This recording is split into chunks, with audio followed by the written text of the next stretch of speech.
Buongiorno e ben ritrovati con l'informazione flash di New Sicilia, i principali titoli della mattina. Incidente mortale sulla strada statale 121 che collega Palermo ad Agrigento all'altezza dello svincolo di Bolognetta.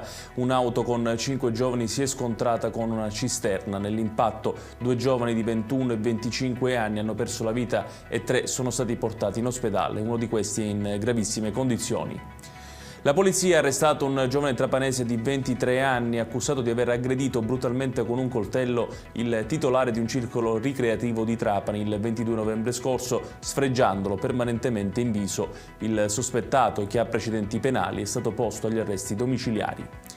Un imprenditore del settore edilizio è stato sottoposto a misure cautelari per caporalato. L'uomo avrebbe sfruttato diversi immigrati irregolari. A Panarea, in particolare, avrebbe addirittura abbandonato per strada un operaio che si era infortunato gravemente mentre lavorava, fortunatamente poi soccorso da un passante.